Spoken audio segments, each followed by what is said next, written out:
Hello friends, welcome to genius classes. तो friends, आज के हम इस वीडियो में डिस्कस करेंगे साइंस के कुछ इंपॉर्टेंट सवाल जो आपकी परीक्षा के लिए इंपॉर्टेंट है।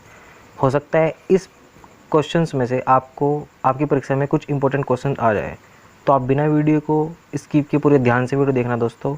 चलिए स्टार्ट करते हैं। आगे बढ़ने से पहले यदि दोस्तों आपने हमारे चैनल को सब्सक्राइब नहीं किया है तो हमारे चैनल को सब्सक्राइब कर लीजिए और जो बराबर में बेल आइकन है उसको आप प्रेस कर लेना, जिससे कि मेरी सारी वीडियो की नोटिफिकेशन आप तक पहुंच जाए दोस्तों। चलिए स्टार्ट करते हैं। पहला क्वेश्चन है हमारा, हाइड्रोजन बम किस अभिक्रिया पर आधारित है? तो हाइड्रोजन बम नाभिकीय संलयन पर आधारित है।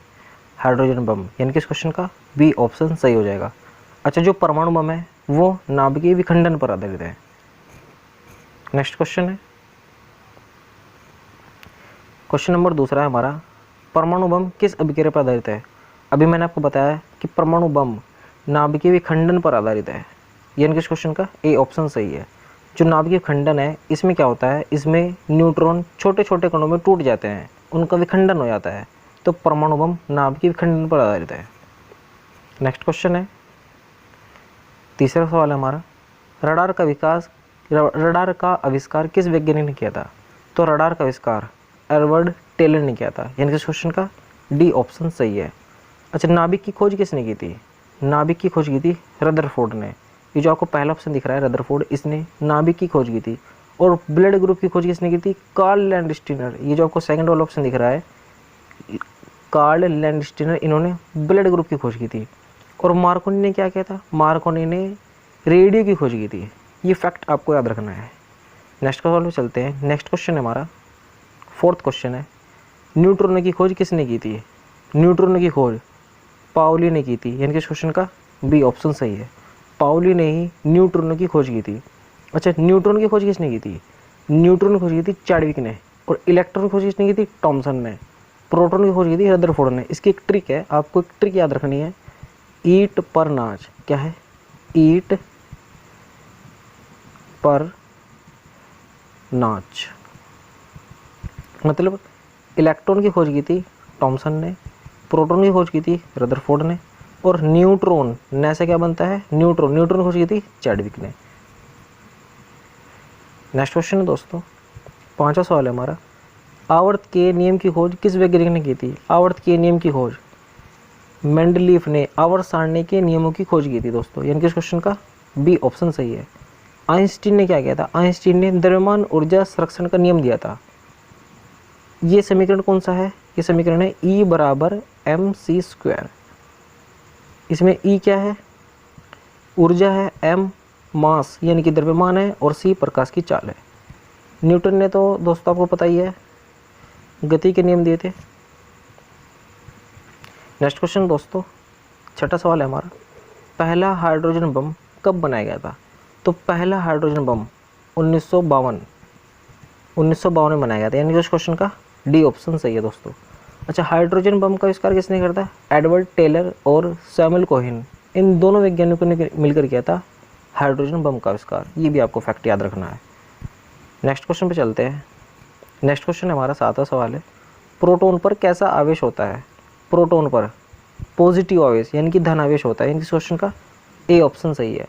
देखो दोस्तों, इलेक्ट्रॉन पर ऋण आवेश होता है, प्रोटॉन पर पॉजिटिव आवेश होता है, और जो न्यूट्रॉन होता है उस पर कोई आवेश नहीं होता। ये फैक्ट आपको याद रखना है, इंपॉर्टेंट सवाल है। आपको इसमें से तीनों में से कोई भी एक क्वेश्चन आपकी परीक्षा में जरूर आ सकता है दोस्तों। नेक्स्ट क्वेश्चन चलते हैं। नेक्स्ट क्वेश्चन हमारा आठवां सवाल है, परमाणु बम का आविष्कार किस वैज्ञानिक ने किया था? तो ऑटो हॉर्न ने परमाणु बम का आविष्कार किया था। और परमाणु बम किस अभिक्रिया पर आधारित है? परमाणु बम नाभिकीय विखंडन पर आधारित है। नेक्स्ट क्वेश्चन है, नौवां सवाल है हमारा, इलेक्ट्रॉन की खोज किसने की थी? तो अभी मैंने आपको बताया ईट पर नाच। क्या है? ईट पर नाच, यानी कि ई से क्या बनता है? इलेक्ट्रॉन। इलेक्ट्रॉन की खोज की थी थॉमसन ने, तो उसका उत्तर हो जाएगा थॉमसन, यानी कि उस क्वेश्चन का डी ऑप्शन सही है। नेक्स्ट क्वेश्चन दोस्तों, 10वां सवाल है हमारा, पोलियो की टीके की खोज किस वैज्ञानिक ने की थी? तो पोलियो की टीके की खोज जॉन ई सॉल्क, यानी कि इस क्वेश्चन का ए ऑप्शन सही हो जाएगा। पोलियो की टीके की खोज जोनास साल्क ने की थी। अच्छा, मैं आपको पोलियो के बारे में बताता हूँ। पोलियो किससे होता है? पोलियो होता है वायरस के द्वारा, और ये हमारे कौन से अंग को प्रभावित करता है? हमारे शरीर के अंदर जो तंत्रिका है, ये उसी को प्रभावित करता है। नेक्स्ट क्वेश्चन चलते हैं। नेक्स्ट क्वेश्चन है हमारा 11वां सवाल है, डायनामाइट का आविष्कार किस वैज्ञानिक ने किया था? डायनामाइट का आविष्कार अल्फ्रेड बर्नार्ड नोबेल, यानी कि क्वेश्चन का सी ऑप्शन सही है, अल्फ्रेड बर्नार्ड नोबेल, इन्होंने डायनामाइट का आविष्कार किया था। और मैं आपको इनके बारे में बताता हूँ। जो अल्फ्रेड बर्नार्ड नोबेल थे, इन्हीं के नाम पर नोबेल पुरस्कार की स्थापना की गई थी। और नोबेल पुरस्कार की स्थापना कब हुई थी?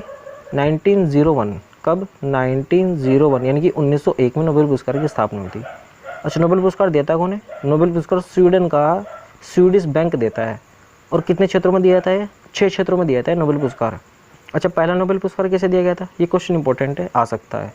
तो जो पहला नोबेल पुरस्कार है वो दिया गया था रेड क्रॉस के संस्थापक हेनरी ड्यूनेट और फ्रेंच पीस सोसाइटी के संस्थापक फ्रेडरिक पैसी, इन दोनों व्यक्तियों को दिया गया था। अच्छा, भारत को पहला नोबेल पुरस्कार किस क्षेत्र में मिला था? भारत को पहला नोबेल पुरस्कार दिया गया था साहित्य के क्षेत्र में 1913 में, और दिया गया किसे था? रविंद्रनाथ टैगोर को। मुझे उम्मीद है दोस्तों आपको इस क्वेश्चन से इतनी जानकारी काफ़ी है, और मुझे ये भी आशा है आप लोगों से कि आपको मेरी पढ़ाई हुई वीडियो पसंद आई होगी दोस्तों। नेक्स्ट क्वेश्चन चलते हैं। 12वां सवाल है हमारा, पॉजिट्रॉन की खोज किस वैज्ञानिक ने की थी? पॉजिट्रॉन की खोज एंडरसन ने की थी, यानी कि क्वेश्चन का बी ऑप्शन सही है। जो पॉजिट्रॉन होता है उसी की खोज वैज्ञानिक ने की थी, एंडरसन ने। नेक्स्ट क्वेश्चन है हमारा 13वां सवाल है, किसकी भेदन क्षमता अधिक होती है? तो सबसे ज़्यादा जो भेदन क्षमता होती है दोस्तों, वो होती है गामा किरणों की। गामा किरणों की सबसे ज़्यादा भेदन क्षमता होती है, यानी कि क्वेश्चन का डी ऑप्शन सही है। अच्छा, सबसे कम लंबाई वाली जो तरंग है वो गामा किरणें ही हैं, ये आपको क्वेश्चन याद रखना है। अच्छा, मैं आपको और बता देता हूँ। एक होता है अल्फ़ा, एक होता है बीटा, और एक होता है गामा। अल्फ़ा पे तो पॉजिटिव आवेश होता है, और बीटा पे नेगेटिव आवेश होता है, और गामा पर कोई आवेश नहीं होता। इन तीनों को क्वेश्चन को आपको याद रखना है। नेक्स्ट क्वेश्चन हमारा 14वां सवाल है, सोलर सिस्टम की खोज किस वैज्ञानिक ने की थी? सोलर सिस्टम की खोज कोपरनिकस ने की थी, यानी कि क्वेश्चन का सी ऑप्शन सही है। और जो कोपरनिकस थे, ये कहाँ के रहने वाले थे? ये पोलैंड का रहने वाला था, और इन्होंने अंतरिक्ष की खोज की थी। इसको हम कहते हैं हेलियोसेंट्रिक थ्योरी। नेक्स्ट क्वेश्चन है 15वां सवाल है हमारा, नाभिकीय विखंडन में ट्रिगर क्या है? नाभिकीय विखंडन में ट्रिगर ये न्यूट्रॉन है, तो न्यूट्रॉन को ही नाभिकीय विखंडन में ट्रिगर कहा जाता है, यानी कि क्वेश्चन का बी ऑप्शन सही है। अच्छा, ट्रिगर करता क्या है? ट्रिगर न्यूट्रॉनों की गति को धीमा यानी कि कंट्रोल करने का काम करता है।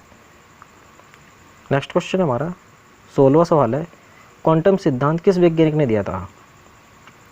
तो मैक्स प्लांक ने क्वांटम सिद्धांत दिया था, यानी कि क्वेश्चन का सी ऑप्शन सही है। मेंडलीफ ने तो आवर्त सारणी के नियम दिए थे, ये जो आपको पहला ऑप्शन दिख रहा है मेंडलीफ, इन्होंने तो आवर्त सारणी के नियम दिए थे। और जो मैडम क्यूरी है, इन्होंने रेडियम की खोज की थी। किसी की खोज की थी? रेडियम की। नेक्स्ट क्वेश्चन चलते हैं। नेक्स्ट क्वेश्चन है हमारा 17वां सवाल है, रेडियोधर्मिता का आविष्कार किस वैज्ञानिक ने किया था? रेडियोधर्मिता का आविष्कार हेनरी बैकरेल ने किया था, यानी कि क्वेश्चन का ए ऑप्शन सही है। रेडियोधर्मिता से निकलने वाली किरणों को गाइगर मूलर काउंटर के द्वारा मापा जाता है, ये भी आपको फैक्ट याद रखना है। नेक्स्ट क्वेश्चन चलते हैं। 18वां सवाल है हमारा, बिग बैंग थ्योरी किस सिद्धांत पर आधारित है? तो बिग बैंग थ्योरी ये डॉपलर प्रभाव पर आधारित है, यानी कि क्वेश्चन का बी ऑप्शन सही है। अच्छा, ये डॉपलर प्रभाव क्या होता है? ध्वनि के माध्यम में उतार चढ़ाव को डॉपलर प्रभाव कहते हैं दोस्तों। नेक्स्ट क्वेश्चन है दोस्तों हमारा 19वां सवाल है, भारत का पहला परमाणु रिएक्टर किस नाम से जाना जाता है? तो अप्सरा भारत का पहला परमाणु रिएक्टर के नाम से जाना जाता है। यही भारत का पहला परमाणु रिएक्टर है, और ये क्वेश्चन इंपॉर्टेंट है। ये कई बार परीक्षा में आया हुआ है, क्योंकि ये पहला परमाणु रिएक्टर है, इसलिए ये इंपॉर्टेंट है दोस्तों। नेक्स्ट क्वेश्चन हमारा 20वां क्वेश्चन है, परमाणु में उपस्थित सबसे हल्का कण कौन सा है? परमाणु में उपस्थित सबसे हल्का कण है इलेक्ट्रॉन, यानी कि इस क्वेश्चन का ए ऑप्शन सही हो जाएगा। इलेक्ट्रॉन नाभिक के बाहर पाया जाता है, प्रोटॉन और न्यूट्रॉन ये दोनों नाभिक के अंदर पाए जाते हैं। अच्छा, इलेक्ट्रॉन पर तो मैंने आपको बता दिया ऋण आवेश होता है, प्रोटॉन पर पॉजिटिव आवेश होता है और जो न्यूट्रॉन होता है उस पर कोई आवेश नहीं होता। नेक्स्ट क्वेश्चन है 21वां सवाल है हमारा, लकड़ी की आयु ज्ञात करने के लिए किसका प्रयोग किया जाता है? तो लकड़ी की आयु ज्ञात करने के लिए कार्बन 14 या फिर कह सकते हैं हम इसको C14, इसका प्रयोग होता है लकड़ी की आयु ज्ञात करने के लिए। अच्छा, पृथ्वी की आयु ज्ञात करने के लिए किसका प्रयोग होता है? यूरेनियम डेंटिंग विधि द्वारा। यूरेनियम डेंटिंग विधि द्वारा पृथ्वी की आयु का आकलन किया जाता है। नेक्स्ट क्वेश्चन है हमारा 22वां सवाल है, पृथ्वी का आयु आकलन किस लिए किया जाता है? तो अभी मैंने आपको बताया यूरेनियम डेंटिंग विधि द्वारा पृथ्वी की आयु का आकलन किया जाता है। नेक्स्ट क्वेश्चन हमारा 23वां सवाल है, गामा किरणों की खोज किस वैज्ञानिक ने की थी? तो गामा किरणों की खोज पॉल विलार्ड ने की थी, यानी कि क्वेश्चन का बी ऑप्शन सही है, पॉल विलार्ड ने ही गामा किरणों की खोज की थी दोस्तों। नेक्स्ट क्वेश्चन चलते हैं। नेक्स्ट क्वेश्चन है हमारा 24वां सवाल है, पोलोनियम की खोज किस वैज्ञानिक ने की थी? पोलोनियम की खोज मैडम क्यूरी ने की थी, यानी कि क्वेश्चन का सी ऑप्शन सही है। अच्छा, और कौन सा ऐसा वैज्ञानिक है जिसे 2 अलग अलग क्षेत्रों में नोबेल पुरस्कार दिया गया था? क्या आपको पता है? वो मैडम क्यूरी है। मैडम क्यूरी को ही 2 अलग अलग क्षेत्रों में नोबेल पुरस्कार दिया गया था, फिजिक्स के क्षेत्र में और केमिस्ट्री के क्षेत्र में। ये क्वेश्चन आपको याद रखना है, इंपॉर्टेंट सवाल है। नेक्स्ट क्वेश्चन चलते हैं। नेक्स्ट क्वेश्चन हमारा, अक्रिय गैसों की खोज किसने की थी? अक्रिय गैसों की खोज ये की थी रैमजे ने, यानी कि क्वेश्चन का सी ऑप्शन सही है। अच्छा, टोटल कुल कितनी अक्रिय गैस है? टोटल 6 अक्रिय गैस है। अच्छा, कौन कौन सी हैं अक्रिय गैस? अक्रिय गैसों को आवर्त सारणी के शून्य समूह में रखा गया है। Helium, neon, argon, krypton, xenon, radon, ये अक्रिय गैस है। रेडॉन एक ऐसी अक्रिय गैस है जो हमारे वायुमंडल के बाहर पाई जाती है, यानी कि हमारे वायुमंडल में नहीं पाई जाती है, और इस गैस का प्रयोग कैंसर के इलाज में होता है। ये क्वेश्चन आपको याद रखना है। नेक्स्ट क्वेश्चन है दोस्तों 26वां सवाल है हमारा, डायनामाइट बनाने में किस गैस का प्रयोग होता है? तो डायनामाइट बनाने में नाइट्रोग्लिसरीन का प्रयोग होता है, यानी कि इस क्वेश्चन का ए ऑप्शन सही है। नाइट्रोग्लिसरीन का प्रयोग डायनामाइट बनाने में प्रयोग होता है। अच्छा, इसकी खोज किसने की थी? जो डायनामाइट की खोज की थी अल्फ्रेड बर्नार्ड नोबेल ने। नेक्स्ट क्वेश्चन है हमारा 27वां सवाल है दोस्तों, हाइड्रोजन बम का आविष्कार किस वैज्ञानिक ने किया था? सैमुअल कोहेन ने हाइड्रोजन बम का आविष्कार करा था, और हाइड्रोजन बम नाभिकीय संलयन पर आधारित है। 2 वैज्ञानिक थे, सैमुअल कोहेन और एडवर्ड टेलर, इन दोनों ने मिलकर हाइड्रोजन बम का आविष्कार किया था। नेक्स्ट क्वेश्चन पे चलते हैं। नेक्स्ट क्वेश्चन है हमारा 28वां सवाल है दोस्तों, परमाणु बम का आविष्कार किस वैज्ञानिक ने किया था? परमाणु बम का आविष्कार रॉबर्ट ओपेनहीमर इसने किया था। रॉबर्ट ओपेनहीमर ने परमाणु बम का आविष्कार किया था, और परमाणु बम नाभिकीय विखंडन पर आधारित है। नेक्स्ट क्वेश्चन दोस्तों हमारा 29वां सवाल है, विदेशी भूमि से छोड़ा गया भारत का पहला उपग्रह कौन सा था? ये क्वेश्चन इंपॉर्टेंट है। इंपॉर्टेंट क्यों है? क्योंकि ये भारत का पहला वैज्ञानिक उपग्रह था जिसको विदेशी भूमि से छोड़ा गया था। क्या नाम था इसका? इसका नाम था आर्यभट्ट। आर्यभट्ट ये एक ऐसा भारत का पहला उपग्रह था जिसको विदेशी धरती से छोड़ा गया था। इसको रूस से छोड़ा गया था। कहाँ से छोड़ा गया था? रूस से। अच्छे से छोड़ा कब गया था? ये भी क्वेश्चन आपसे पूछा गया है। 19 अप्रैल 1975 कब छोड़ा गया था? 19 अप्रैल 1975 में आर्यभट्ट को छोड़ा गया था। और कहाँ से छोड़ा गया था? रूस से छोड़ा गया था। नेक्स्ट क्वेश्चन चलते हैं दोस्तों। आपके लिए आज का सवाल है, मीथेन का सूत्र क्या होता है? मीथेन का सूत्र 4 ऑप्शन दिए गए हैं, आपको इसमें से अपना एक आंसर बताना है कमेंट बॉक्स में, और जितना आपको क्वेश्चन के बारे में पता है उसका सबका आपको कमेंट बॉक्स में आंसर दे देना है। दोस्तों ध्यान रखना, हमको रटना नहीं है, समझना है। एक क्वेश्चन नहीं रटना, एक क्वेश्चन के अंदर तक जितने भी क्वेश्चन हमको पता है उसके बारे में हमें इसके बारे में बताना है। तो दोस्तों अगर आपको हमारा वीडियो अच्छा लगे तो हमारी वीडियो को लाइक ज़रूर कीजिए। अगर आप हमारे चैनल पर नए हैं तो हमारे चैनल को सब्सक्राइब कर लीजिए, जिससे कि मेरी सारी वीडियो की नोटिफिकेशन आप तक पहुंच जाए, और जो बराबर में बेल आइकन है उसको आप प्रेस कर लेना। दोस्तों वीडियो को ज़्यादा से ज़्यादा शेयर करना अपने व्हाट्सएप ग्रुप में, अपने स्टडी ग्रुप में, और अगर वीडियो अच्छी लगे तो लाइक करना। आज के लिए इतने दोस्तों, मिलते हैं अगली वीडियो में, तब तक के लिए धन्यवाद। Thanks for watching.